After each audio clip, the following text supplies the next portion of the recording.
Hello everyone. आज आम discussion करवा विभिन्न कोष अंगिका विषय। तो आम प्रीवियस वीडियो रे ऑलरेडी डिस्कसन कर देइछु कोष विषय। एबे आम जानिबा कोष भितर थिबा डिफरेंट सेल कंपोनेंट्स विषय बा कोष अंगिका विषय। तो चलंतु स्टार्ट करवा। आपण जदि सेल को देखिए तो सेल भितर एमती डिफरेंट टाइप कोष अंगिका थाए। जमती हो गला आपनकर न्यूक्लियस जहाँकि पूरा मझिरे थाए। तापर एमती गल्गी कम्प्लेक्स, वैक्यूल, माइक्रोट्यूब्यूल, माइटोकॉन्ड्रिया एमती बहुत बहुत गुड़िक अंगिका मान थाए। तो से अंगिका विषय आम आज डिस्कसन करवा। तो प्रथम हो गला कोष झिल्ली। एबे कोष झिल्ली कहले कौन? आपन जदि गोटे सेल रो डायग्राम को देखिए तो सेल रो मझिरे आपणकर न्यष्टि थाए। सेल रो मझिरे आपणकर न्यष्टि बा जहाँ को आम न्यूक्लियस बोली कहू। बट जो साइड रो आवरण रो तैयारी कली ए जो गोलटा तैयारी करछि साइड रो आवरण, से आवरण को आम कोष झिल्ली बोली कहि थाउ। तो प्रथम आम पढ़िबा जानि जिबा। कोष भितर थिबा कोषर विभिन्न उपादान को आवृत करी रखुथिबा आवरणटी को आम कोष झिल्ली बोली कहि थाउ।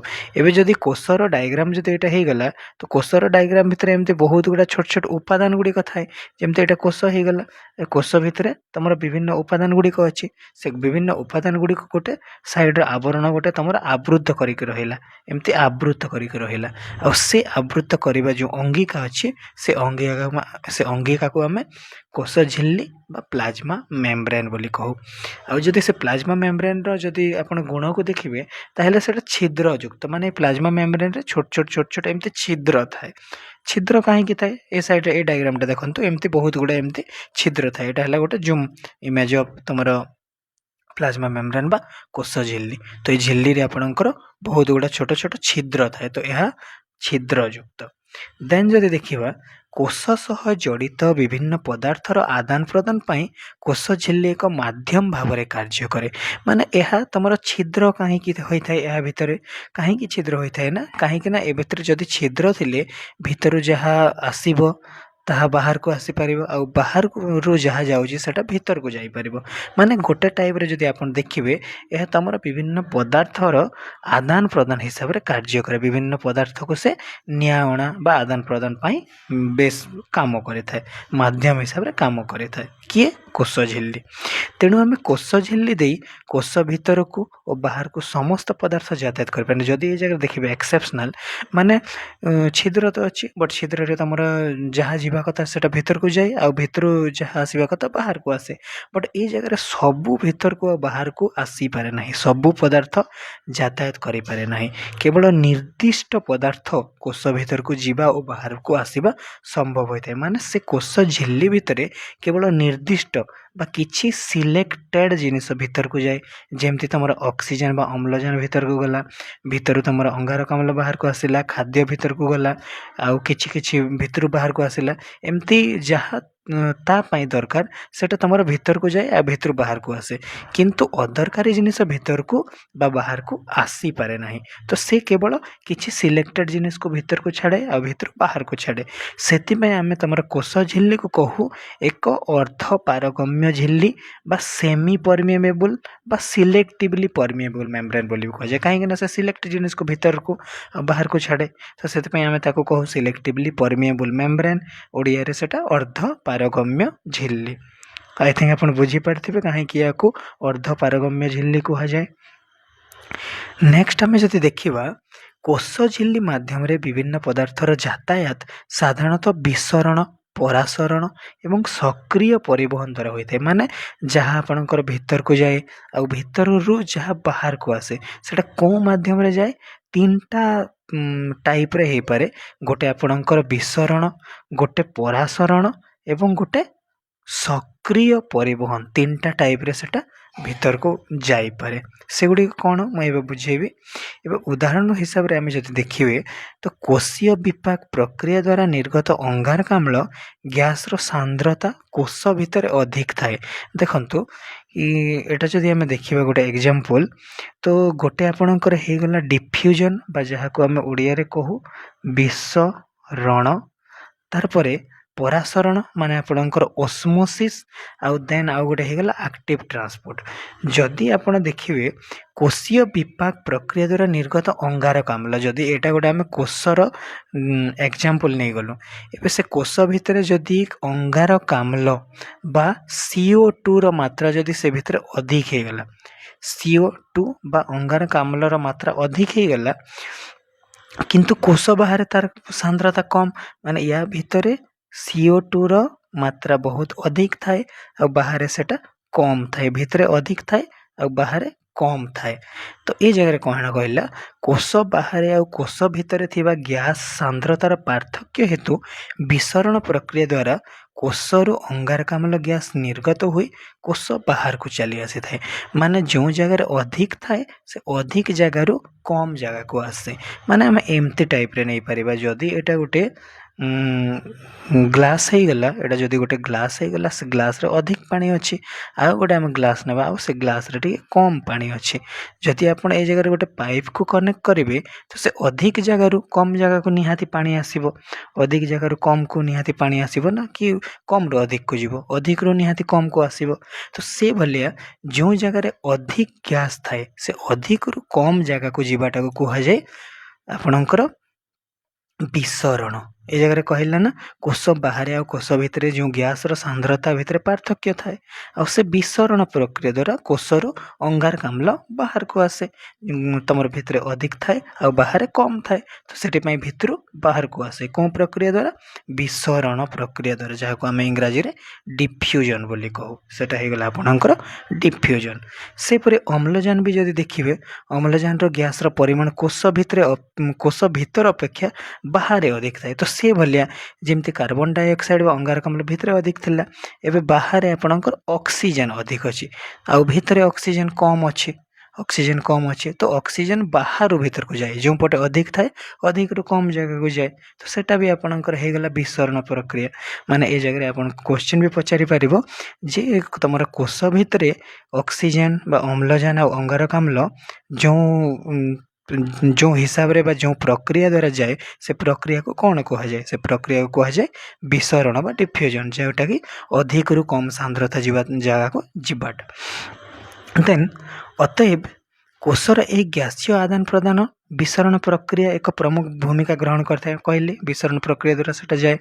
देन गैसीय पदार्थ भली जल मध्य ए विसरण नियम को मानि थाए। एबे ए जगह गोटे एग्जांपल दिल ना, जो जगह आम पानी बहुत रखिले से पानी कम अधिक जगह कम जगह को जीव निहाती, तो सेटा भी से विसरण प्रक्रिया। तो तमर जेमती गैस भी विसरण प्रक्रिया द्वारा आदान प्रदान है, से टाइप रे जल भी विसरण प्रक्रिया द्वारा भीतर को बाहर को और बाहर भीतर को जाई थाए।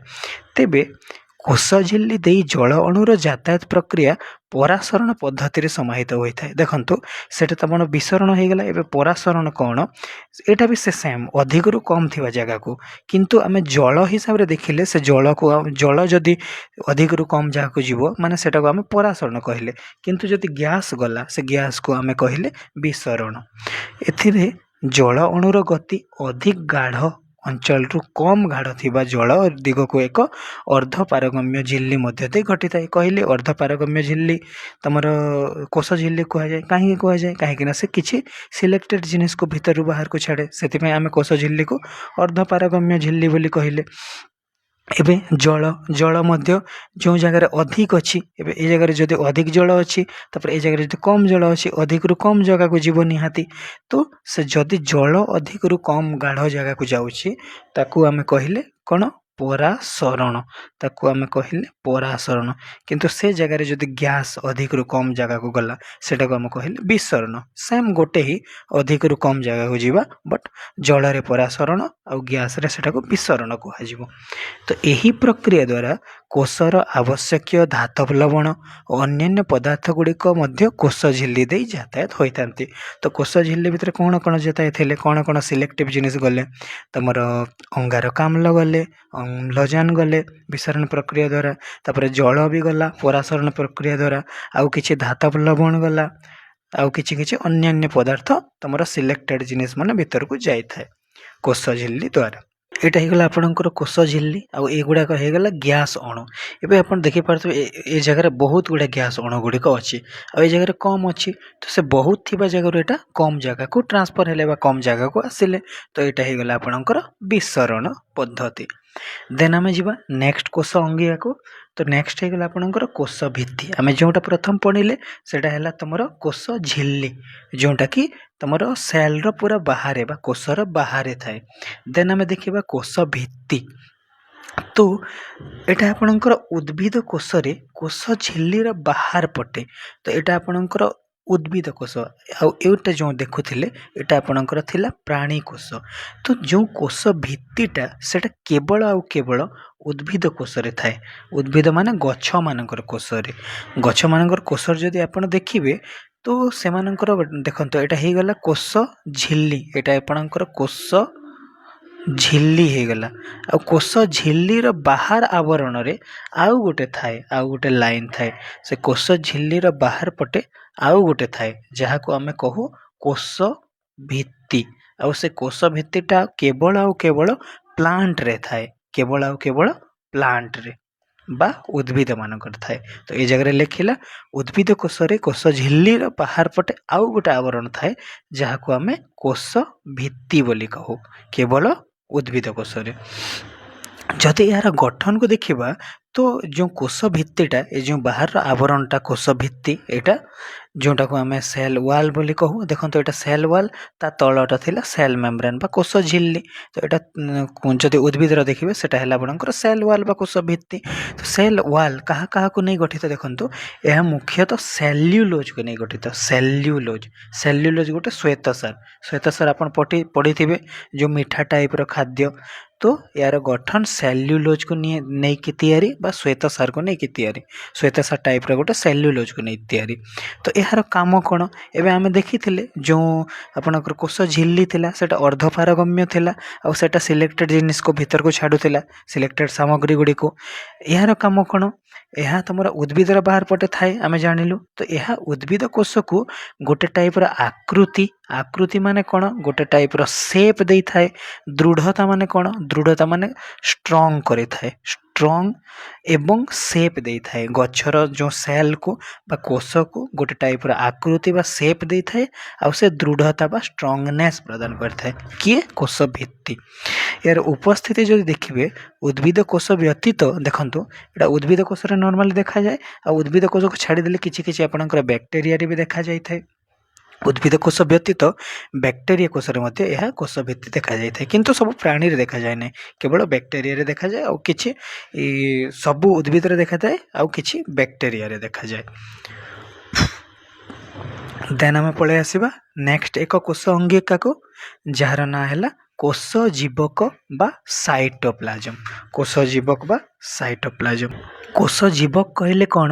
ଏବେ ଏଇଟା ଆପଣଙ୍କର କୋଷର ନ୍ୟଷ୍ଟି ହେଇଗଲା। ନ୍ୟଷ୍ଟି ବିଷୟରେ ଆମେ ପଢ଼ିନେ, ବଟ୍ ବୁଝିଦିଅନ୍ତୁ ଏଇଟା କୋଷ ହେଇଗଲା ଆଉ କୋଷର ମଝି ଅଂଶ ଏଇଟା ନ୍ୟଷ୍ଟି ହେଇଗଲା। ଆଉ ଯେଉଁ ସାଇଡ଼୍ର ଆବରଣ ଆମେ ପଢ଼ିଲେ କୋଷ ଝିଲ୍ଲି ସେଇଟା ହେଇଗଲା ଆଉ ପ୍ଲାଣ୍ଟରେ ତାର ବାହାର ପଟେ ଆଉ ଗୋଟେ କୋଷ ଭିତ୍ତି ଥାଏ। ତ ଏଇ ଦୁଇଟାର ମଝିରେ ଗୋଟେ ପାଣି ଟାଇପ୍ର ଅଂଶ ଥାଏ, ଗୋଟେ ଅଠାଳିଆ ପାଣି ଟାଇପ୍ର ଗୋଟେ ଅଂଶ ଥାଏ। କେଉଁ ଦୁଇଟା ମଝିରେ? କୋଷ ଝିଲ୍ଲି ଆଉ ଯେଉଁଟା ନ୍ୟଷ୍ଟି, ଏଇଟା ଆପଣଙ୍କର ନ୍ୟଷ୍ଟି ହେଇଗଲା ଆଉ ଏଇଟା ହେଇଗଲା କୋଷ ଝିଲ୍ଲି। ତ ସେ ଦୁଇଟା ମଝିରେ ଗୋଟେ ପାଣି ଅଂଶ, ଅଠାଳିଆ ଅଂଶ ଥାଏ। ସେ ଅଂଶକୁ ଆମେ କ'ଣ କହୁ? ଆପଣଙ୍କର କୋଷ ଜୀବକ ବା ସାଇଟୋପ୍ଲାଜମ ବୋଲି କହୁ। ଦେଖନ୍ତୁ ପଢ଼ିବା କୋଷ ଜୀବକ ଆଉ ସାଇଟୋପ୍ଲାଜମ, ଯାହାକି କୋଷ ଝିଲ୍ଲି ଆଉ ନ୍ୟଷ୍ଟି ମଧ୍ୟରେ ଥାଏ। ଏଇଟା ଆପଣଙ୍କର ନ୍ୟଷ୍ଟି ବା ନ୍ୟୁକ୍ଲିୟସ୍ ଆଉ ଏଇଟା ଆପଣଙ୍କର କୋଷ ଝିଲ୍ଲି। ତାର ମଝିରେ ଗୋଟେ ଅଠାଳିଆ ପଦାର୍ଥ ଥାଏ, ଗୋଟେ ପାଣି ଟାଇପ୍ର ଅଂଶ ଥାଏ। ଏହା ସ୍ୱଚ୍ଛ ଥାଏ, ସ୍ୱଚ୍ଛ ମାନେ ପୁରା କ୍ଲାରିଟି। ଆଉ ତରଳ ଥାଏ, ତରଳ ମାନେ କହିଲି ପାଣି। ତରଳ ବା ଅର୍ଦ୍ଧ ତରଳ ଥାଏ, ଟିକେ ଅଠାଳିଆ ଟାଇପ୍ର ଥାଏ। ଆଉ ଏଇଟା ଗତିଶୀଳ, ଯେହେତୁ ପାଣି ତ ନିହାତି ଗୋଟେ ଜାଗାରୁ ଅନ୍ୟ ଜାଗାକୁ ବୋହିବ ନା, ମାନେ ଏମିତି ଟାଇପ୍ର ହେଇଗଲା। ସାଇଡ଼୍ରେ ଆବରଣ ଅଛି ଆଉ ସେ ଆବରଣ ଭିତରେ ସେ ପାଣିଟି ଏମିତି ଏ ଜାଗାରେ ଅଛି ବା ଗତିଶୀଳ ଅବସ୍ଥାରେ ଏ ଜାଗାରେ ଏମିତି ଅଛି, ଯାହାକୁ ଆମେ କୋଷ ଜୀବକ ବୋଲି କହିଲୁ। ସେ କୋଷ ଜୀବକରେ ବିଭିନ୍ନ କୋଷ ଅଙ୍ଗିକା ମାନ ଥାଏ। ଏବେ ଯେଉଁ ସେ ଅଠାଳିଆ ପଦାର୍ଥରେ ବା ସେ କୋଷ ଜୀବକରେ ବିଭିନ୍ନ ପଦାର୍ଥ ବା ବିଭିନ୍ନ ଅଙ୍ଗିକା ମାନେ ଥାଏ। ଏଇ ଜାଗାରେ ବିଭିନ୍ନ ଅଙ୍ଗିକା ମାନେ ଲାଇକ୍ କେଉଁ ଅଙ୍ଗିକା ମାନେ ଆମେ ଫାର୍ଷ୍ଟରେ ଦେଖିଥିଲେ, କେଉଁ ଅଙ୍ଗିକା ମାନେ ଥିଲେ ଟିକେ ଓଭରଲୁକ୍ କରିଦେବା। ଯେମିତି ଆପଣଙ୍କର ନ୍ୟୁକ୍ଲିୟସ୍ ବା ନ୍ୟଷ୍ଟି, ଗଲ୍ଗି କମ୍ପ୍ଲେକ୍ସ ଏମିତି ଦେଖିପାରୁଥିବେ। ମଝିରେ ବହୁତ ଗୁଡ଼ା ଅଙ୍ଗିକା ମାନ ଅଛି। ଏଇଟା ମାଇଟୋକଣ୍ଡ୍ରିଆ ହେଇଗଲା, ତାପରେ ଲାଇସୋଜୋମ୍ ହେଇଗଲା, ଏଇଟା ମାଇଟୋକଣ୍ଡ୍ରିଆ, ଦେନ୍ ଏଇଟା ଭେକ୍ୟୁଲ୍, ଏମିତି ବହୁତ ଗୁଡ଼ା ଅଙ୍ଗିକା ମାନ ଅଛି। ମାଇଟୋକଣ୍ଡ୍ରିଆ, ରାଇବୋଜୋମ୍, ଗଲ୍ଗି ବଡି, ଏଣ୍ଡୋପ୍ଲାଜମିକ୍ ରେଟିକୁଲମ୍, ଲବକ, ରସଧାନୀ ଏମିତି ବହୁତ ଗୁଡ଼ା ଥାଏ। ତ ସେ ଅଙ୍ଗିକା ଛଡ଼ା ଆଉ କିଛି ଲାଇକ୍ ତମର ଏନଜାଇମ୍ ଗୁଡ଼ା ବି ଥାଏ, ପୃଷ୍ଟିସାର ବା ପ୍ରୋଟିନ୍, ଏମିନୋ ଏସିଡ୍, କିଛି ଧାତବ ଲବଣ ଥାଏ, ଆଉ କିଛି ପଦାର୍ଥ ଥାଏ ଯେମିତି ଆକ୍ଟିନ୍, ମାଇକ୍ରୋଟ୍ୟୁବୁଲ୍, ଏମିତି ବହୁତ ଗୁଡ଼ା ପୁଷ୍ଟିସାର ମାନ ବି ଥାଏ ସେ ଅଠାଳିଆ ପଦାର୍ଥ ବା କୋଷ ଜୀବକ ମଧ୍ୟରେ। ଦେନ୍ ସାଇଟୋପ୍ଲାଜମ ମଧ୍ୟରେ ଥିବା ବିଭିନ୍ନ କୋଷ ଅଙ୍ଗିକା ମାନଙ୍କର ଗଠନ ଓ କାର୍ଯ୍ୟଧାରା ଭିନ୍ନ ଭିନ୍ନ ଥାଏ। ଏବେ ସେ ଭିତରେ ଯେଉଁ ବିଭିନ୍ନ ଅଙ୍ଗମାନେ ଅଛି ସେ ଅଙ୍ଗମାନଙ୍କର କାମ ଗୁଡ଼ିକ ଅଲଗା ଅଲଗା, ସେଟା ବି ଆମେ ପଢ଼ିବା। ଏବେ ସେ ଭିତରେ ଯଦି ମାଇଟୋକଣ୍ଡ୍ରିଆ ଅଛି, ସେ ମାଇଟୋକଣ୍ଡ୍ରିଆର କାମ ଅଲଗା। ସେ ଭିତରେ ଯଦି ଲାଇସୋଜୋମ୍ ଅଛି, ଗଲ୍ଗି ବଡି ଅଛି, ତ ତାର କାମ ଗୋଟେ ଅଲଗା। ଏମିତି ଯେଉଁ ଅଙ୍ଗିକା ମାନେ ଅଛନ୍ତି ସେମାନଙ୍କର ଗଠନ ବି ଅଲଗା। ସବୁ ସମାନ ଦେଖାଯିବେ କି? ସବୁ ସମାନ ଦେଖାଯିବେନି, ଅଲଗା ଅଲଗା ଦେଖାଯିବେ। ସମସ୍ତଙ୍କର କାର୍ଯ୍ୟ ଗୁଡ଼ିକ ବି ଅଲଗା ଅଲଗା ରହିବ। ତେଣୁ ସେଗୁଡ଼ିକ ପୃଥକ ଭାବେ ଆଲୋଚନା ଆମେ କରିବା ନେକ୍ସଟରେ। ଆଉ ଗୋଟେ ବିଭିନ୍ନ ଅଙ୍ଗିକା ବିଷୟରେ ଧୀରେ ଧୀରେ ପଢ଼ିବା। ତ ସାଧାରଣତଃ କୋଷ ଅଙ୍ଗିକା ମାନଙ୍କୁ ଦେଖିବା ପାଇଁ ଆମକୁ ଇଲେକ୍ଟ୍ରନ୍ ଅଣୁବୀକ୍ଷଣ ବା ଇଲେକ୍ଟ୍ରନ୍ ମାଇକ୍ରୋସ୍କୋପକୁ ୟୁଜ୍ କରିବାକୁ ପଡ଼େ। ସେ ଭିତରେ ଯେଉଁ ଅଙ୍ଗିକା ଗୁଡ଼ା ଅଛି ସେ ଅଙ୍ଗିକା ଗୁଡ଼ିକ ଦେଖାଯାଏ ନାହିଁ ନର୍ମାଲି। ସେଟାକୁ ଦେଖିବାକୁ ହେଲେ ଆମକୁ ଇଲେକ୍ଟ୍ରନ୍ ମାଇକ୍ରୋସ୍କୋପର ବ୍ୟବହାର କରିବାକୁ ପଡ଼େ। ଆଇ ଥିଙ୍କ ଆପଣ କୋଷ ଜୀବକୁ ବୁଝିପାରିଥିବେ। ଆଉ ଥରେ କହିବାକୁ ଚାହିଁବି ଯେ କୋଷ ଝିଲ୍ଲି ଆଉ ନ୍ୟଷ୍ଟି ମଧ୍ୟରେ ଯେଉଁ ଅଠାଳିଆ ପଦାର୍ଥ ଥାଏ ସେଟାକୁ କୁହାଯାଏ କୋଷ ଜୀବକ। ଆଉ ସେ କୋଷ ଜୀବକ ମଝିରେ ବିଭିନ୍ନ ଅଙ୍ଗିକା ମାନେ ଥାଏ, ମାଇଟୋକଣ୍ଡ୍ରିଆ, ରାଇବୋଜୋମ୍ ଏମିତି ଅଙ୍ଗିକା ମାନେ ଥାଏ। ଆଉ ସେ ଅଙ୍ଗିକାକୁ ଛାଡ଼ିଦେଲେ ଏନଜାଇମ୍, ପୁଷ୍ଟିସାର ଏମିତି ବିଭିନ୍ନ ଅନେକ ଏନଜାଇମ୍ ଟାଇପ୍ର, ଆକ୍ଟିନ୍, ମାଇକ୍ରୋଟ୍ୟୁବୁଲ୍ସ ଏମିତି ବହୁତ କିଛି ଥାଏ। ଆଉ ସେମାନଙ୍କର ଗଠନ ବି ଅଲଗା, ଆଉ ସେମାନଙ୍କର କାର୍ଯ୍ୟ ଗୁଡ଼ିକ ବି ଅଲଗା ଅଲଗା। ଓକେ, ନେକ୍ସଟ କୋଷ ଅଙ୍ଗିକା ଦେଖିବା ମାଇଟୋକଣ୍ଡ୍ରିଆ ବିଷୟରେ। ତ ଦେଖନ୍ତୁ, ମାଇଟୋକଣ୍ଡ୍ରିଆକୁ ଆପଣଙ୍କର powerhouse of the cell ବୋଲିକି ବି କୁହାଯାଏ। Powerhouse of the cell ବା ଶକ୍ତି କେନ୍ଦ୍ର ବୋଲିକି କୁହାଯାଏ। କୋଷର ଶକ୍ତି କେନ୍ଦ୍ର କାହିଁକି କୁହାଯାଏ ସେଟା ଡିସ୍କସନ୍ କରିବା। ସମସ୍ତ ସୁନ୍ୟଷ୍ଟିୟ କୋଷରେ ମାଇଟୋକଣ୍ଡ୍ରିଆ ଦେଖାଯାଏ, ସବୁ ସୁନ୍ୟଷ୍ଟିୟ କୋଷରେ। ଏବେ ଦେଖନ୍ତୁ, ମୁଁ ସୁନ୍ୟଷ୍ଟିୟ ଆଉ ପ୍ରାକ୍ନ୍ୟଷ୍ଟିୟ ବିଷୟରେ ଆଗରୁ ବି କହିଛି ଯେ ଗୋଟେ କୋଷରେ ଯଦି ନ୍ୟଷ୍ଟିଟି ସୁନ୍ଦର ହିସାବରେ ବା ସଜେଇ ହେଇ ଅଛି ତ ସେଟା ହେଇଗଲା ଆପଣଙ୍କର ସୁନ୍ୟଷ୍ଟିୟ। ଏବେ କିଛି କୋଷରେ ଲାଇକ୍ ଆପଣଙ୍କର ବ୍ୟାକ୍ଟେରିଆରେ ବା ଏକକୋଷୀ ଯେଉଁ ଜୀବମାନେ ଥାନ୍ତି ସେମାନଙ୍କ ଭିତରେ ଆପଣଙ୍କର ନ୍ୟଷ୍ଟିଟି ନଥାଏ, ଆଉ ଯଦି ବି ଥାଏ ଟିକେ ଭଙ୍ଗାରୁଚା ଟାଇପ୍ର ଏମିତି ଥାଏ, ଯାହାକୁ ଆମେ ପ୍ରାକ୍ ନ୍ୟଷ୍ଟିୟ ବୋଲି କହୁ। ପ୍ରାକ୍ ନ୍ୟଷ୍ଟିୟ। ଆଉ ଯେଉଁମାନଙ୍କର ପାଖରେ ଭଲ ନ୍ୟଷ୍ଟି ଥାଏ ସେମାନଙ୍କୁ କୁହାଯାଏ ସୁନ୍ୟଷ୍ଟିୟ। ସୁନ୍ୟଷ୍ଟିୟ। ତ ସବୁ ସୁନ୍ୟଷ୍ଟିୟ କୋଷରେ ଆପଣଙ୍କର ମାଇଟୋକଣ୍ଡ୍ରିଆ ଦେଖାଯାଏ। ମାନେ ଯେତେ ଜୀବମାନଙ୍କ ପାଖରେ ସୁନ୍ୟଷ୍ଟିୟ କୋଷ ଅଛି ସେମାନଙ୍କ ପାଖରେ ନର୍ମାଲି ମାଇଟୋକଣ୍ଡ୍ରିଆ ଦେଖାଯାଏ। ଆଉ ଯଦି ଏହାର ଆକାରକୁ ଯଦି ଦେଖିବେ, ଏମିତି ସିଲିଣ୍ଡର ଆକୃତିର, ଏମିତି ସିଲିଣ୍ଡର ଟାଇପ୍ର ଆକୃତି ହୋଇଥାଏ। ଏମିତି ସିଲିଣ୍ଡର ଆକୃତି ବା କାକୁଡ଼ି ଆକୃତି ବୋଲି ବି କୁହାଯାଏ। କାକୁଡ଼ି ବା କାଙ୍କୁଡ଼ି ଆପଣ ଜାଣିଥିବେ, ସିଲିଣ୍ଡର ବା କାକୁଡ଼ି ଆକୃତିର। ଆଉ ମାଇଟୋକଣ୍ଡ୍ରିଆର ଆବରଣ ଝିଲ୍ଲିଟି ଦ୍ୱିସ୍ତରୀୟ। ମାନେ ସେ କହିଲା ଯେ ସେ ତ ତମର କାକୁଡ଼ି ବା ସିଲିଣ୍ଡର ଆକୃତି। ଏ ସାଇଡ଼ରେ ଡାଇଗ୍ରାମ ବି ମୁଁ ଦେଖାଇଥିଲି ଯେ ଏଇଟା ଆପଣଙ୍କର ହେଇଗଲା ମାଇଟୋକଣ୍ଡ୍ରିଆ, ଏଇଟା ଆପଣଙ୍କର କାକୁଡ଼ି ଆକୃତିର ଏମିତି ଟାଇପ୍ର। ଆଉ ତାର ଆବରଣଟି ଦ୍ୱିସ୍ତରୀୟ। ମାନେ ଯଦି ଏଇଟା ମାଇଟୋକଣ୍ଡ୍ରିଆ ହେଇଗଲା, ମାଇଟୋକଣ୍ଡ୍ରିଆର ବାହାର ପଟେ ଆଉ ଗୋଟେ ଆବରଣ ଥାଏ। ମାନେ ମାଇଟୋକଣ୍ଡ୍ରିଆର ବାହାର ପଟେ ଦୁଇଟା ଆବରଣ ଥାଏ। ଗୋଟେ ଇ ଆବରଣ ହେଇଗଲା, ଆଉ ଗୋଟେ ବାହାର ପଟେ ଆଉ ଗୋଟେ ଆବରଣ ହେଲା। ତ ମାଇଟୋକଣ୍ଡ୍ରିଆର ଆବରଣ ଝିଲ୍ଲିଟି ଦ୍ୱିସ୍ତରୀୟ, ଦୁଇଟା ଝିଲ୍ଲି ଥାଏ ତାର ବାହାର ପଟେ, ଗୋଟେ ଇନର ମେମ୍ବ୍ରେନ୍ ଆଉ ଗୋଟେ ବାହାରର ମେମ୍ବ୍ରେନ୍, ଆଉଟର ମେମ୍ବ୍ରେନ୍, ଏମିତି ଦୁଇଟା ଥାଏ। ଏଇଟା ଦେଖନ୍ତୁ, ଇନର ମେମ୍ବ୍ରେନ୍, ଗୋଟେ ଆଉଟର ମେମ୍ବ୍ରେନ୍, ଦୁଇଟା ଝିଲ୍ଲି ଥାଏ। ଦେନ୍ ବହିସ୍ତର ଝିଲ୍ଲିଟି ଛିଦ୍ରଯୁକ୍ତ। ଏବେ ଯେଉଁ ବାହାରର ଝିଲ୍ଲି ଅଛି ସେ ଝିଲ୍ଲିରେ ଛୋଟ ଛୋଟ କଣା ଅଛି ବା ଛିଦ୍ର ଅଛି। ସେ ବାହାରର ଝିଲ୍ଲିଟି ଛିଦ୍ରଯୁକ୍ତ, ଚିକ୍କଣ ଟିକେ, ନମନୀୟ ଟିକେ। ନମନୀୟ ମାନେ କ'ଣ? ସ୍ମୁଥ ଥାଏ, ଚିକ୍କଣ ଥାଏ। ଆଉ ଯେଉଁ ଅନ୍ତଃସ୍ତର ଭିତର ଝିଲ୍ଲିଟି ଭିତରକୁ ଭାଙ୍ଗି ହୋଇ ଅଙ୍ଗୁଠି ଭଳି ହୋଇଥାଏ। ମାନେ ଏଇ ଜାଗାରେ କହିଲା ଯେଉଁ ବାହାର ଝିଲ୍ଲିଟି ସେଟା ସ୍ମୁଥ୍ ଥାଏ। ସ୍ମୁଥ୍ ଥାଏ। ତାପରେ ଚିକ୍କଣ ଥାଏ। ଚିକ୍କଣ, ନମନୀୟ ଆଉ ଛିଦ୍ରଯୁକ୍ତ, ଏମିତି ଛୋଟ ଛିଦ୍ର ଥାଏ। ଆଉ ଯେଉଁ ଭିତରଟି, ସେ ଭିତରଟି ଭିତରକୁ ଏମିତି ମୁଡ଼ି ହୋଇଛି, ଆପଣ ଦେଖିପାରୁଥିବେ। ଭିତରକୁ ଏମିତି ମୁଡ଼ି ହେଲା, ଏମିତି ଭିତରକୁ ମୁଡ଼ି ହେଲା। ତ ଅଙ୍ଗୁଠି ବୋଲି ସେଟା ଭିତରକୁ ମୁଡ଼ି ହୋଇଥାଏ। ଆଉ ଯେଉଁ ମୁଡ଼ି ହେଲା, ଯେଉଁ ଭିତରକୁ ଭାଙ୍ଗ ଟାଇପ୍ର ହେଲା, ସେଟାକୁ ଆମେ କହିପାରିବା କ୍ରିଷ୍ଟି ବା କ୍ରିଷ୍ଟାଏ ବୋଲି କୁହାଯାଏ। ଏଇଟା କ୍ରିଷ୍ଟି, ଯେଉଁ ଭିତରକୁ ମୁଡ଼ି ହେଲା ସେଟାକୁ ଆପଣଙ୍କର କ୍ରିଷ୍ଟାଏ ବା କ୍ରିଷ୍ଟି ବୋଲି କୁହାଯାଏ, ଯେଉଁ ଅନ୍ତ ଝିଲ୍ଲିଟି। ଦେନ୍ ମାଇଟୋକଣ୍ଡ୍ରିଆର ମଧ୍ୟବର୍ତ୍ତୀ ସ୍ଥାନକୁ ଆମେ ଆଧାର ବୋଲି କହିପାରିବା।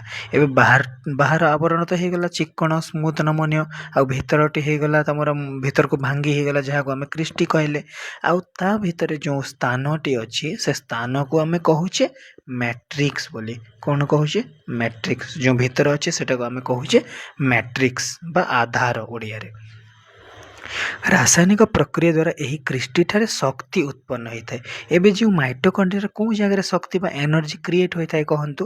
ସେ ଯେଉଁ ମଝି ସ୍ଥାନଟି ବା ଯେଉଁ ଆଧାର ମ୍ୟାଟ୍ରିକ୍ସ ଜାଗାରେ ଆପଣଙ୍କର ଶକ୍ତି ତିଆରି ହୋଇଥାଏ। ଶକ୍ତି ବା ଏଟିପି ତିଆରି ହୋଇଥାଏ। ଶକ୍ତି ତିଆରି ହୋଇଥାଏ।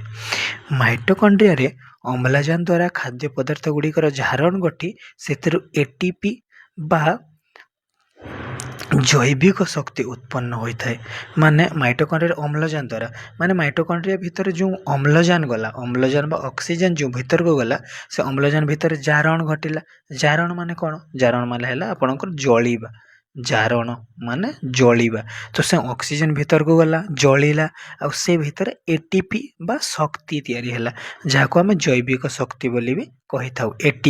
ଏଟିପିର ଫୁଲ୍ ଫର୍ମ ବି ଆପଣ ମନେ ରଖିପାରିବେ, ଏଡେନୋସାଇନ୍ ଟ୍ରାଇଫସ୍ଫେଟ୍। ଦେନ୍ ଏଟିପିକୁ କୋଷର ଶକ୍ତି ମୁଦ୍ରା କୁହାଯାଏ। ଆଗରୁ ବି କହିଲି, ଏଟିପିକୁ ଆମେ କ'ଣ କହିବା? ଶକ୍ତି ମୁଦ୍ରା। କୋଷର ଶକ୍ତି ମୁଦ୍ରା, କାହିଁକିନା ସେ ଆମକୁ ଏନର୍ଜି ତିଆରି କରିଦେଇଥାଏ। ଏନର୍ଜି କେଉଁ ଜାଗାରେ ତିଆରି ହେଲା? ଆଧାରରେ, ଆଧାର ବା ମ୍ୟାଟ୍ରିକ୍ସରେ ତିଆରି ହେଲା। ଓ ମାଇଟୋକଣ୍ଡ୍ରିଆକୁ ଶକ୍ତି କେନ୍ଦ୍ର ବୋଲି, ଦେଖନ୍ତୁ ଏଟିପିକୁ ଶକ୍ତି ମୁଦ୍ରା କୁହାଯାଏ। ସେ ଯେଉଁ ଏଟିପି, ତାର ଭିତରେ ଯେଉଁ ଏଟିପି ତିଆରି ହେଲା, ସେ ଏଟିପିକୁ ଆମେ ଶକ୍ତି ମୁଦ୍ରା ବା ଏନର୍ଜି କରେନ୍ସି କହିଲୁ, ଏନର୍ଜି କରେନ୍ସି। କିନ୍ତୁ ମାଇଟୋକଣ୍ଡ୍ରିଆକୁ ଶକ୍ତି କେନ୍ଦ୍ର, powerhouse of the cell କୁହାଯାଏ। ଏବେ ମାଇଟୋକଣ୍ଡ୍ରିଆର ଭିତରେ ତାର ନିଜର ଡିଏନ୍ଏ ଥାଏ।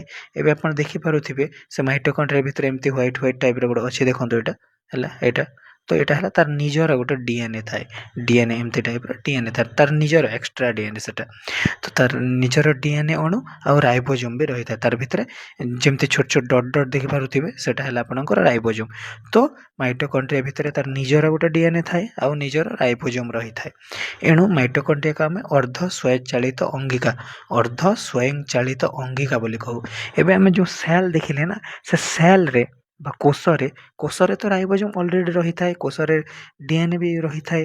ବଟ୍ ମାଇଟୋକଣ୍ଡ୍ରିଆ ଭିତରେ ଆଉ ଗୋଟେ ଅଲଗା ଟାଇପ୍ର ଡିଏନ୍ଏ ଥାଏ, ଆଉ ତାର ଗୋଟେ ଅଲଗା ଟାଇପ୍ର ରାଇବୋଜୋମ୍ ଥାଏ। ତ ସେଥିପାଇଁ ଆମେ ମାଇଟୋକଣ୍ଡ୍ରିଆକୁ ଅର୍ଦ୍ଧ ସ୍ୱୟଂଚାଳିତ ଅଙ୍ଗିକା ବୋଲି ବି କହିଥାଉ। ଏବେ ଏ ଜାଗାରେ ଆପଣଙ୍କୁ କ୍ୱେଶ୍ଚିନ୍ ବି ଆସିପାରିବ, କାହାକୁ ଅର୍ଦ୍ଧ ସ୍ୱୟଂଚାଳିତ ଅଙ୍ଗିକା କୁହାଯାଏ ଆଉ କାହିଁକି କୁହାଯାଏ? ତ ମାଇଟୋକଣ୍ଡ୍ରିଆକୁ କୁହାଯାଏ। ଆଉ କାହିଁକି କୁହାଯାଏ ନା, କାହିଁକି ତାର ନିଜର ଗୋଟେ ଡିଏନ୍ଏ ଥାଏ ଆଉ ରାଇବୋଜୋମ୍ ରହିଥାଏ। ତ ଆପଣ ଭଲସେ ବୁଝିପାରିଥିବେ ଆଇ ଥିଙ୍କ୍। ଏବେ ଏ ଭିତରେ ଯେଉଁ ଏଟିପିକୁ ଶକ୍ତି ମୁଦ୍ରା କୁହାଗଲା ଆଉ ମାଇଟୋକଣ୍ଡ୍ରିଆକୁ ଶକ୍ତି କେନ୍ଦ୍ର କୁହାଗଲା, କାହିଁକିନା ସେ ହେଲା ଅମ୍ଳଜାନକୁ ସେ ଜାରଣ ଘଟାଇଲା ଆଉ ସେ ଏଟିପି ତିଆରି କଲା। ତାହା ପରବର୍ତ୍ତୀ କୋଷ ଅଙ୍ଗିକା ହେଉଛି ରସଧାନୀ, ବା ଯାହାକୁ ଆମେ ଇଂରାଜୀରେ କହୁ ଭ୍ୟାକ୍ୟୁଲ୍ସ ବୋଲି। ଏବେ ଭ୍ୟାକ୍ୟୁଲ୍ସ କହିଲେ କ'ଣ? ଦେଖନ୍ତୁ, ସମସ୍ତ ଉଦ୍ଭିଦରେ, ଏବେ ସବୁ ଉଦ୍ଭିଦରେ ଆମେ ଗୋଟେ ଡିସ୍କସ୍ କରିଥିଲୁ ଆପଣଙ୍କର କୋଷ ଭିତ୍ତି ଗୋଟେ ବା ସେଲ୍ ୱାଲ୍, ଗୋଟେ କୋଷ ଭିତ୍ତି, ଯାହାକି ସବୁ ଉଦ୍ଭିଦରେ ଥିଲା। ଏବେ ଏଇଟା ଗୋଟେ ଆପଣଙ୍କର ହେଇଗଲା ରସଧାନୀ, ଯାହାକୁ ଭ୍ୟାକ୍ୟୁଲ୍ସ କୁହାଯାଏ। ଏ ଭ୍ୟାକ୍ୟୁଲ୍ ସବୁ ଉଦ୍ଭିଦରେ ଥାଏ। ଆଉ କେତେକ ଆଦି ପ୍ରାଣୀ ମାନେ ଆପଣଙ୍କର କିଛି ପ୍ରୋଟୋଜୋଆ ମାନଙ୍କର ଥାଏ। ଆଉ ଏଇଟା ନର୍ମାଲି ଆମର ଏମିତି ପ୍ରାଣୀମାନଙ୍କ ପାଖରେ ନଥାଏ, କିଛିଟା ଆଦି ପ୍ରାଣୀମାନଙ୍କ ପାଖରେ ଥାଏ। ଆଉ ସବୁ ଉଦ୍ଭିଦ ମାନଙ୍କର ଥାଏ। ଆଉ आदि प्राणी मानकर कोशरे सेटा छोट बड़ थली हिसाब से रही थाए जहाँ आम रसधानी कही था माने ए साइड आप डायग्राम देखु एटा आपंकर होगा गोटे उद्भिदर कोष से उद्भिद कोष भितर एमती गोटे पानी टाइप गोटे अंश देखिपे गोटे स्विमिंग पूल टाइप अंश जहाँ आम भैक्यूल्स बा रसधानी बोली कहू रसधानी भैक्यूल्स टाइप जो जगार कि रस गुड़िक थली आकार रही थाए स्विमिंग पूल आकार रही थाए आप एमती मन रखिपारे।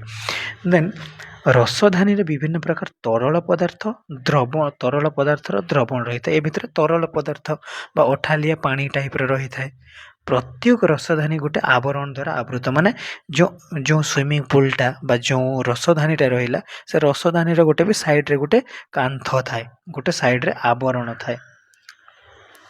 एक कोष आदि प्राणी व्यतीत अनेक प्राणी मानकर कोषरे रसधानी न थाए देन सेटा कहला किछि एक कोषी आदि प्राणी बा एक कोषी प्रोटोजुआ माने ए जगह आपण एग्जांपल नहीं पारिबे एमीबा एमीबा गोटे एक कोषी आदि प्राणी एमती एमीबा जो एमती देखा जाए से एमीबा पाखरे आपणकर भैक्यूल्स बा रसधानी थाई पारे बा अच्छी किंतु अलगा प्राणी मानक पाखरे न थाए केवल एक कोषी आदि प्राणी मानक ठारे थाए आ उद्भिद मानक थाए किंतु प्राणी मानक ठारे न थाए।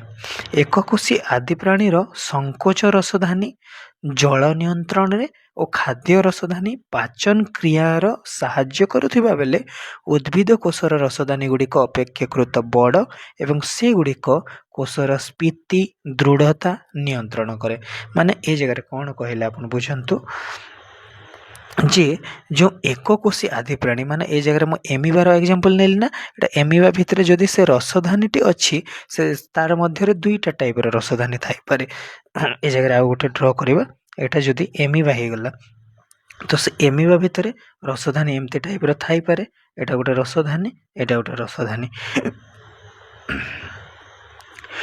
तो गोटे जल नियंत्रण रे गोटे आपणकर जल नियंत्रण रे आ गोटे है खाद्य रसधानी खाद्य नियंत्रण रे तुमर एक्चुअली ए जगह कौन होता है ना जल कि खाद्य से जगह संरक्षण हो रही है संरक्षण बा कलेक्ट होकर रही है तो ये जगह कहला संकोच रसधानी जल नियंत्रण रे आ गोटे खाद्य रसधानी पाचन क्रियार साहाय्य दुईटा टाइप रही पारे गोटे संकोच रसधानी जहाँकि जल को नियंत्रण करे आ गोटे खाद्य रसधानी जहाँकि पाचन क्रियार साहाय्य करता है किंतु आम जब उद्भिद कोषर देखा उद्भिद कोष जोटा ये जगह आपंकर डायग्राम अच्छे तो से उद्भिद कोषर जब रसधानी को देखा से रसधानी टी बड़ थाए काहाठार बड़ थाए जो एक कोषी आदि प्राणी मान पाखरे जो रसधानी थाए ना से पाखरु उद्भिद मानकर जो रसधानीटा सेटा टिके बड़ थाए अपेक्षाकृत बड़ थाए आ से गुड़िक कौन हेल्प करते कोषर टर्जिडिटी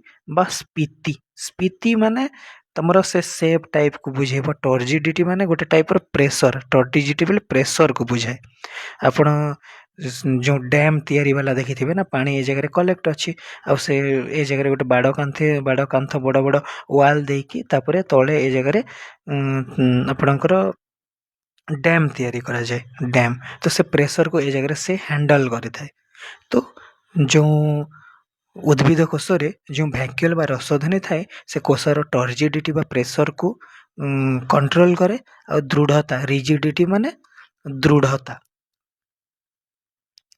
रिजिड माने दृढ़ता कहले आपण स्ट्रांगनेस को बुझे पारे स्ट्रांग से गुड़ाक से कंट्रोल करे गोटे तो दृढ़ता को कंट्रोल करे आ गोटे कोषर स्फीति को कंट्रोल करे आउ थे कहीदेवा चाहिए टिके सर्टकट रे जे एटा है जो रसधानी से रसधानी केवल आदि प्राणी किछि आदि प्राणी मान पाखरे थाए आ केवल उद्भिद मान पाखरे थाए जहाँ आम गोटे थली टाइप थाए ताको आम रसधानी बोली कही था से भितर गोटे तरल पदार्थ बा गोटे द्रवण टाइप थाए आ तार गोटे आवरण भी थाए साइड रे गोटे आवरण थाए आ जदि आदि प्राणी देखिए से आदि प्राणी मान पाखरे दुईटा टाइप थाए गोटे संकोच रसधानी जहाँकि जल को नियंत्रण करे जल को कंट्रोल करे आ गोटे खाद्य रसधानी थाए जहाँकि पाचन क्रिया साहाय्य करता किंतु उद्भिद कोषर जब देखा से उद्भिद कोषर रसधानी टिके बड़ बड़ था आटा कोषर स्फीति आउ कोषर दृढ़ता को कंट्रोल करि आई थिंक ये आप बुझीपारे नेक्स्ट कोष अंगिका माने आमे आउ गोटे वीडियो रे डिस्कस करबा। Thank you.